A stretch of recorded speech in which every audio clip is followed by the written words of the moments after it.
Don't forget to like, comment, and subscribe for more awesome content. Prasunamba was terrified and immediately fell at Mallanna's feet, pleading, "Please don't do that. Do as you wish. Take Hechana with you, but don't do something like this," she begged him desperately. Mallan then returned the dagger to his waistband and quickly walked away. Prasunamba, on the other hand, sat there crying. That night was a heavy one for both of them. The next morning, Hechana was the first to wake up, taking care of his morning duties, bathing, and getting ready for the journey. Mallanna also got up and prepared for the journey, but Prasunamba remained lying on the bed, crying. Unable to console her, Mallanna placed his hand on her shoulder and said, "I'm leaving for the war." She only continued to cry, unable to give any other response. Realizing there was no use, Mallanna decided to leave. As he was about to cross the threshold, Prasunamba called out, "Wait, please." Mallanna turned back with a slightly hopeful expression. Prasunamba quickly walked over to him and asked innocently, "So after this war, will our Hechana earn a good name?" Smiling, Mallanna replied, "He will earn a name much greater than mine. You will see for yourself. But only if you send him off with a smile." Hearing this, Prasunamba brightened up, saying, "Wait a moment, I'll be right back," and hurried inside to wash her face. Mallanna went outside and signaled to Hechana, who was already prepared to leave, to wait for his mother. Prasunamba quickly washed her face to hide any signs of tears and came out to bless her son. Seeing her, Hechana's face lit up with joy. As soon as she approached him, Hechana bowed to her feet, seeking her blessings. She placed her hand on his head, lifting him up, and said, "Come back victorious, my son." Hechana, smiling, replied, "I will, mother," and mounted his horse. She then turned to Mallanna.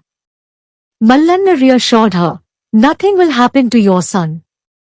Stay strong. You will need a lot of courage from now on. Take care," and with that, he too mounted his horse. Together, they both spurred their horses towards the palace. As they left, Prasunamba went inside, feeling a bit better, and looked at herself in the mirror. Her bindi had smeared because she had washed her face. For some reason, she was suddenly overcome with fear.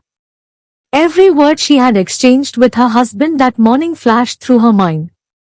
As the words came back to her, she felt an ominous sense that something bad was going to happen. She ran to the prayer room and fell before the idols of Sita, Rama, Lakshmana, and Hanuman, praying, "Please, Lord, bring them back safely." By the time Hechana and Mallanna reached the royal palace, the army was already prepared to march into battle. The king ordered the soldiers to follow Mallanna's instructions and return victorious. The soldiers all bowed to the goddess Hampamma on the banks of the Tungabhadra river, praying for victory in the war. They all then marched southward out of the city. That day, they traveled without stopping until evening. As night fell, the soldiers set up camp and rested there for the night. The next morning, Mallanna woke everyone up to continue their journey. On the way, Hechana asked, "Father, Orugallu is to our east, right? Our enemies will attack from that direction. To face them, shouldn't we be moving eastward? Why are you leading our soldiers south?" To this, Mallanna replied, "We are heading towards Dwarsamudra." Surprised, Hechana questioned again, "Why are we going to Dwarsamudra now?" Mallanna smiled slightly and said, "Because it's our capital city." Hechana, even more astonished, asked, "Is Dwarsamudra our capital? Isn't Hospattanam the capital?" Then Mallanna explained to Hechana about the city of Dwarsamudra. Long ago, one of our king's ancestors earned the title Hoysala after he killed a tiger with his bare hands. With that name, They established a kingdom and made Dwarsamudra the capital, ruling for many years. However, during the reign of our king's grandfather, due to enmity among brothers, the Hoysala kingdom was divided into two parts. The southern part had Dwarsamudra as its capital. But for the northern part, they built a city near the Tungabhadra river and made it the capital. Since it was a newly formed city, it was called Hospattinam, and since the village deity was goddess Hampi, the city was also known as Hampi. Due to this division, the Hoysala kingdom weakened, and the Cholas took advantage of this, frequently attacking to annex the kingdom into their empire. Frustrated, our king's father tried to unite the two parts but failed. However, our king succeeded in defeating his rivals and successfully reunified the two parts. Our king prefers the climate in Hospattinam, so he guns from there. But because many are still unaware of this, they continue to consider Dwarsamudra as the capital. According to our spies, Malik Kafir's army has already headed towards Dwarsamudra to destroy it. So, we must reach the city before them and protect it from their attack. That's why we are making this relentless journey. If we continue at this pace, we can reach Dwarsamudra by evening. After hearing this, all of Hechana's doubts were cleared. They then increased the speed of their horses and raced towards Dwarsamudra. By the time they reached the city, it was already dark. However, the Turushka army, which had arrived before them, had already set fire to some parts of the city in an attempt to loot it. Some soldiers defending the city were fighting against the invading Turushkas. From a distance, Mallanna saw the flames engulfing the city. Without any delay, he led his army toward the burning parts of the city. The soldiers under Mallanna's command attacked the Turushka soldiers, who had caused destruction in the city. They slaughtered those they found and threw them into the very flames they had ignited. It seemed that Malik Kafir had only sent a small force to wreak havoc. Since the invading force was small, by morning, not a single Turushka soldier was left alive in the city. Mallanna and his soldiers had either killed them or forced them to flee for their lives. The entire city of Dwarsamudra was now under Mallanna's control. Mallanna's soldiers were all shouting in triumph, filled with the joy of victory.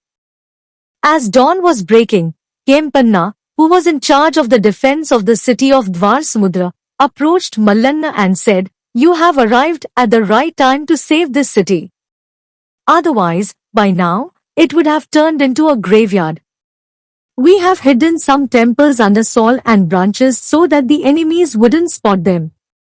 "You have done an excellent job," Mallanna praised him and called for Hechana, assigning him the responsibility of removing the soil and restoring the temples to their original state. To follow his father's command, Hechana, along with Kempanna, headed towards the buried temples. Some soldiers and civilians also joined them. They began removing the soil that had accumulated like a small hill. As Hechana was removing the soil, he asked Kempanna, who was beside him, "Why is Malik Kafir destroying temples and cities instead of waging war and ruling these cities like our kings?" Kempanna, while pulling out a large tree branch he had taken in his hand, replied, "To kill a tree, it's not enough to just cut its branches, you need to uproot it entirely. Similarly, to destroy a culture, you must first annihilate its roots." By destroying these temples and cities, Malik Kafir, a human beast created by Alauddin Khilji, aims to wipe out the Hindu religion. But as long as we Hindus are alive, no one can destroy our faith. As long as we live, we will protect our roots and our God. Hechana continued his work, but he pondered to himself, what do they mean by protecting God? Does God really reside in these stone structures? Why do these people feel the need to risk their lives to protect these stone temples? If they are one kind, Malik Kafir is another. How does he plan to establish the peaceful religion of Islam after destroying all these temples and cities and causing so much destruction? What's the point of these Hindus risking their lives to protect these stone constructions? The sun was rising in the east. By that time, they had removed enough soil to expose the entrance of the temple. As the entrance of the Poisleshwara temple was revealed, the work of removing the soil sped up. As more soil was removed from the temple, its magnificent sculptures began to emerge. The soft golden rays of the rising sun illuminated these sculptures, adding even more beauty to them. The intricate carvings on every inch of the temple left Hechana in awe. Despite the hard work, he didn't feel the strain. The exhaustion of the 2 days of continuous travel and the night spent in battle didn't show on his face. The only expression on his face was one of amazement at the exquisite sculptural beauty. He didn't even realize how quickly the day had passed. He spent the entire day marveling at the sculptures. As darkness fell, some soldiers stood guard around the city while others slept. With this strong resolve in his heart, Hechana peacefully fell asleep.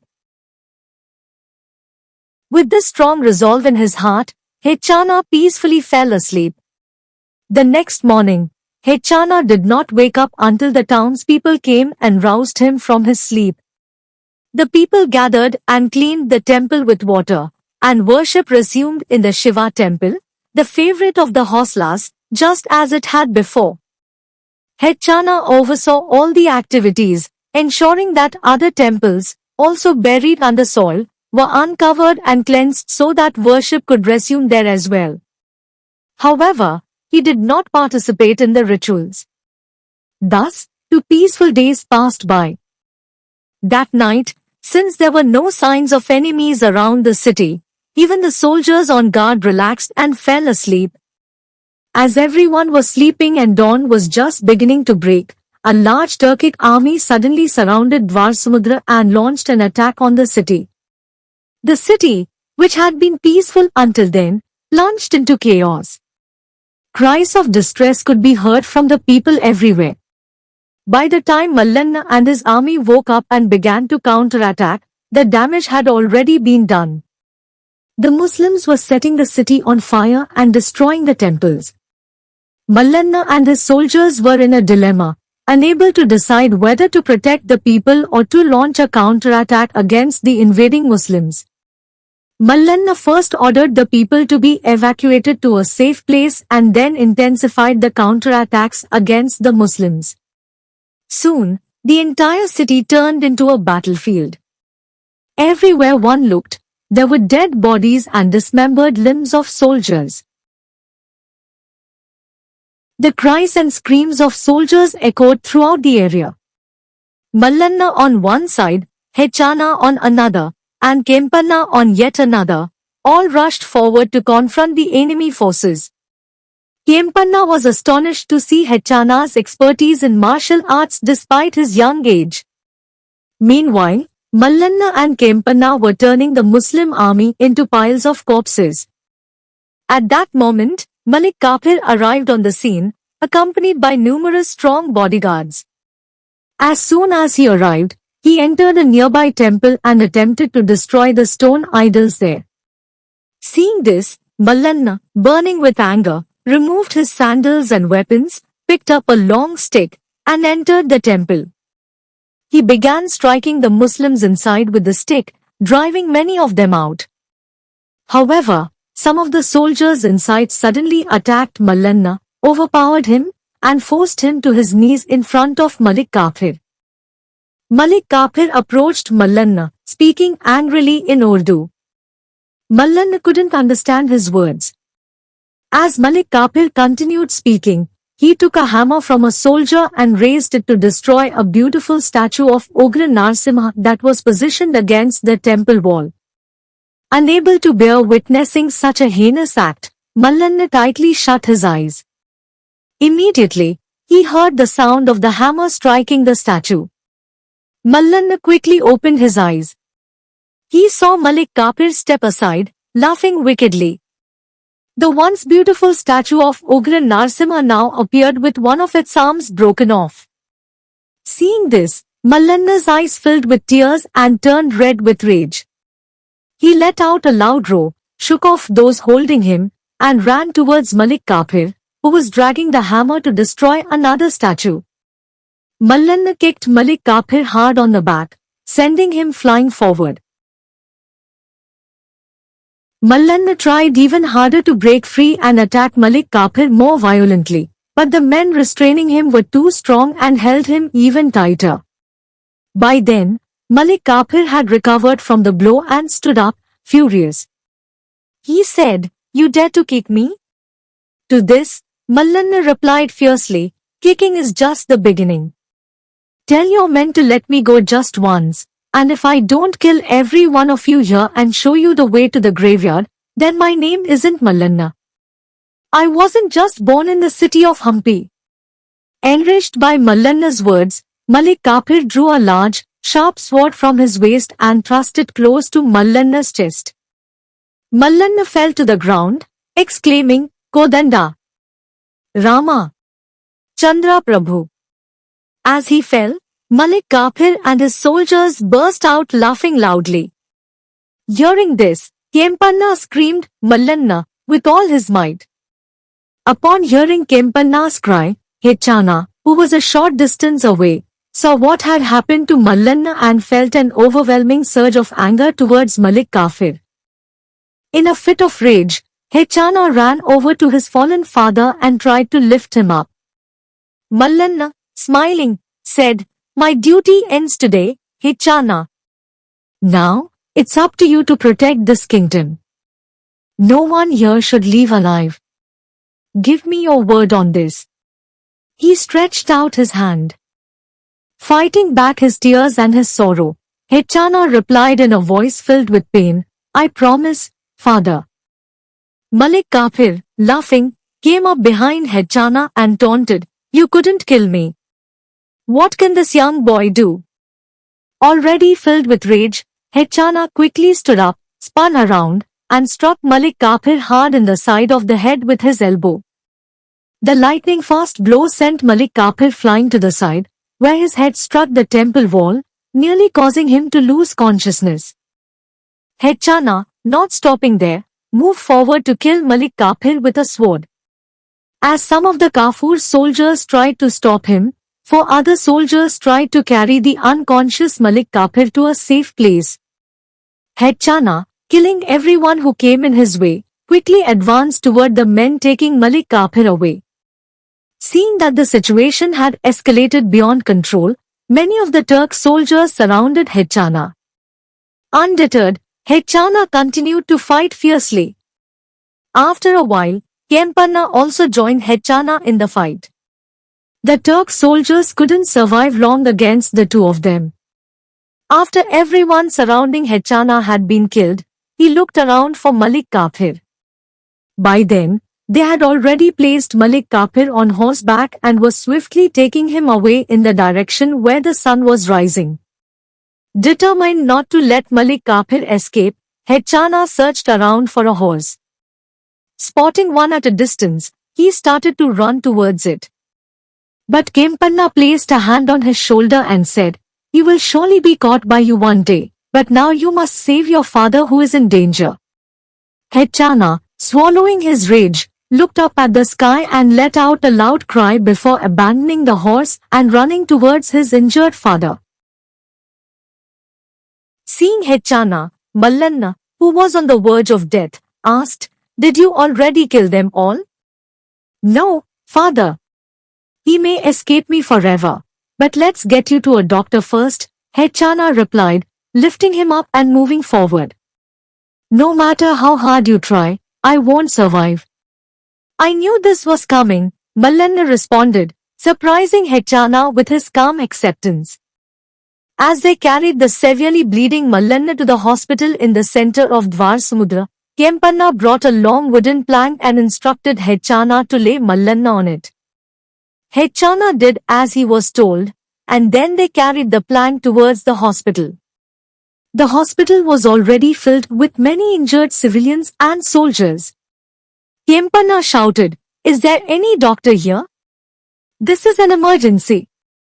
Being the chief officer of the city, his words were immediately heeded, and the chief doctor rushed to Mallanna's side. After examining him, the doctor said, "The wound is too deep. It is impossible to save him.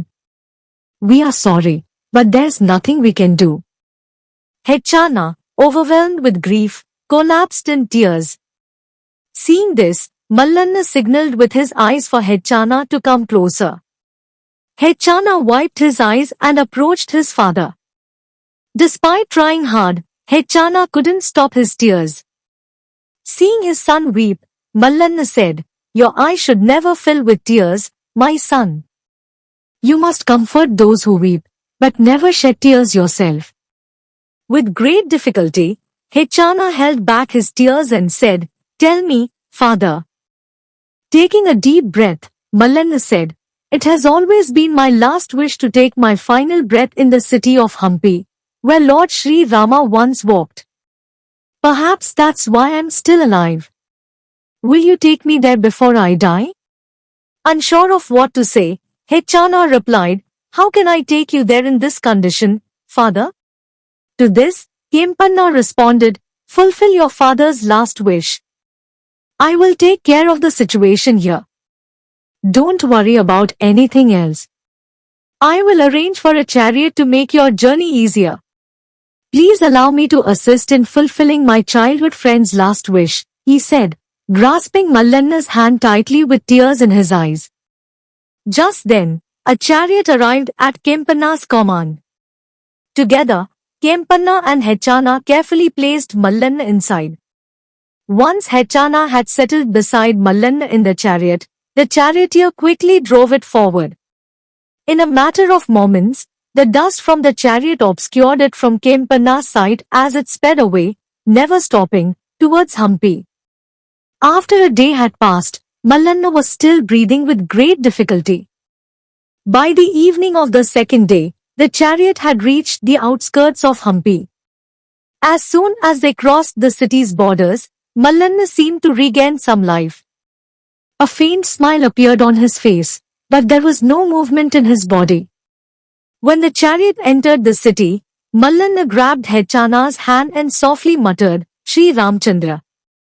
The words barely reached Hechana's ears. Tears streamed down Hechana's face. The chariot headed straight to Mallanna's home. Seeing the injured Mallanna, the people of the city quickly spread the news that Mallanaika had been wounded in battle. As the chariot stopped in front of Mallanna's house, Hechana slowly got down, troubled by the thought of how to break the news to his mother. He climbed the steps slowly and entered the house. Prasunamba was sitting in the prayer room, her hands joined in reverence to the deity. Seeing Hechana, she got up and asked, "Did your father not come with you? Or is he outside, teasing me as usual?" Hechana remained silent, standing still. She walked outside, saying, "Stop playing hide and seek, and come inside." She shouted this as she stepped out and saw Mallanna lying in the veranda, covered in wounds. She let out a loud scream and collapsed at the threshold. Hearing her scream, Hechana rushed outside, crying bitterly. He fell into her lap, saying, "He has gone, mother. He has left us forever, hiding where we can never find him again." Within moments, the prominent people of the city gathered at Prasunamba's house to offer their condolences and to see Mallanaika one last time. The people of Hampi also came in large numbers to pay their respects, filling the area with a crowd as thick as a sea of sand. A little later, the king arrived, and everyone made way for him. Even the king, who was always composed, couldn't hold back his tears when he saw Mallanna's body. Everyone present wept. But Prasunamba remained silent, looking up at the sky. She didn't speak to anyone, nor did she cry for her husband's death. She just sat there by the threshold, unmoving. No one could get her to say a word. Hechana made all the arrangements for Mallanna's cremation. Some women gently took Prasunamba's hands and led her to the cremation ground. Since Malanaika was a close friend of the king and a prominent military officer, his final rites were arranged with royal honors. After all the rituals were completed, Hechana performed the last rites, placing a tuft of hair on Mallanna's head and standing beside him, weeping. Until that moment, Prasunamba had remained still and silent. But suddenly, she moved, poured the oil brought for the pyre over herself. Everyone, who had been mourning quietly until then, was shocked, realizing that she had decided to commit sati and join her husband in death. The funeral guards prepared themselves with sticks to assist in the sati. The king, however, paused and advised her, "You have a son who needs to be married. You can live as a widow and take care of your responsibilities." Without agreeing to the king's advice, she moved forward in silence. As she walked towards the pyre, no one tried to stop her. Hechana, however, tried to stop her, pleading, "Don't leave me an orphan without a mother and father." But the others there held him back, saying that sati was a tradition passed down through generations. Struggling against their grip and shouting, "Don't go, mother." Hechana watched as his mother silently walked towards the pyre, ignoring all that was happening around her. Usually, those who commit sati cannot endure the heat of the flames and often try to jump off the pyre, screaming and running away. Therefore, the funeral guards would use long sticks to hold the woman down on the pyre until she died. Prasunamba, however, sat in the flames without moving until she was completely consumed by the fire. She didn't even flinch. Everyone present was stunned by the sight. Hechana, who had lost both his parents and was left with nothing but ashes, continued to cry for a long time. Losing both his parents at once took Hechana several months to recover from. During that time, he avoided meeting anyone and spent his days crying alone. One day, however, he remembered the promise he had made to his father to take up the responsibility of protecting the city of Hampi. Deciding not to shirk his duties any longer, he resolved to fulfill his father's wish and resumed his duties. When he looked in the mirror, he saw that his face had become gaunt from not eating properly, his eyes were sunken, and they were red and swollen from crying. His beard, which he hadn't shaved for many days, had grown long. Realizing he shouldn't remain like that any longer, he trimmed his beard slightly, leaving his mustache very short, took a bath, and stepped outside. His face now bore the appearance of a true Muslim. He then headed towards the royal palace to inform the king that he was ready to resume his duties. Seeing Hechana, the king welcomed him warmly and asked, "How are you?" Hechana replied, "I'm doing better now, king. I request your permission to return to my duties starting tomorrow." The king said, "You may return to your duties whenever you feel ready. I understand the pain of losing your parents. You can rejoin your work after you have fully recovered from that pain." Thanking the king, Hechana left and spent the rest of the day wandering around the city of Hampi. After many days of solitude, this walk around the city brought him a bit of relief and a new sense of enthusiasm. He decided to visit Khadir and went to his house, but only Khadir's father was there. When Hechana asked where Khadir was, his father replied sorrowfully, "He has gone to Dwarsamudra with the army that our king sent for the battle." Hechana thought to himself, "Yes, I should ask the king about the current situation in Dwarsamudra," and returned home. Even at home, his mind was preoccupied with thoughts of Dwarsamudra. The next morning, Hechana went to meet the king. Seeing Hechana, the king greeted him with a smile. But Hechana immediately asked, "King, what is the current situation in Dwarsamudra?" "The situation there is under control now," the king replied, but Hechana felt the answer was not satisfactory. "Please tell me what happened there, king," Hechana asked again. The king, with a heavy heart, replied, 3 days after Mallunaika returned injured, that Malik Kafur attacked the city again, causing havoc. I offered him some wealth to make peace. Now, our people are engaged in rebuilding what was destroyed. Everything should be back to normal in a few days. Hechana, equally distressed, responded, It hurts me more that you didn't even inform me about all this, king. I need to see that city. Please grant me permission to go there. The king, slightly taken aback, said, How could I tell you these things while you were mourning your parents? I lost my dear friend Mallunaika because I sent him there. My heart doesn't allow me to send you to such a place. Hechana closed his eyes for a moment, then opened them and said, King, if my father were alive, he would never have let such a tragedy happen. Please grant me permission to go to that city, he pleaded repeatedly. Finally, the king, moved by Hechana's persistence, gave him permission to go to Dwarsamudra. Thanking the king for granting him permission, Hechana mounted his horse and rode swiftly towards Dwarsamudra. When he arrived at the city, Kempanna looked at him with surprise and a newfound sense of courage. As soon as Hechana saw Kempanna, he dismounted his horse and greeted him, asking, How are you? Kempanna replied, We are neither slaves nor free citizens, we are just surviving. Hechana then asked, Please tell me what exactly happened here. Kempanna began to recount, 2 days after you left for Hampi with your injured father, that Malik Kafur attacked the city again with a large army. He looted houses, dishonored women, and destroyed temples. Terrified by the devastation, Suryanika, the commander sent by the king, surrendered to them.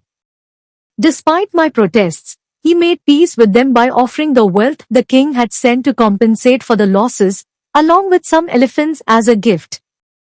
When the king found out about this, he was furious, but Suryanika covered up his incompetence by saying there was no other way to stop Malik Kafur's destruction. Though the Malik Kafur left this city and moved on towards Kachi and Madura, he left behind his follower, Ibrahim Khan, who now treats our officials here with great contempt. Whenever he comes to this city, he freely loots our wealth and abducts our women, while Suryanika has ordered our soldiers not to attack them. So they are plundering this city at will.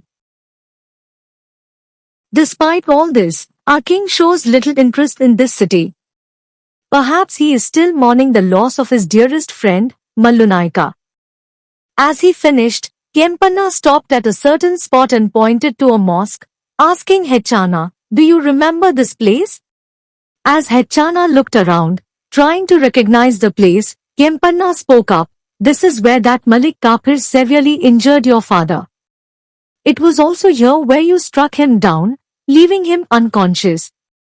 He destroyed the temple that once stood here and built this mosque on its foundations as a symbol of his victory over this city.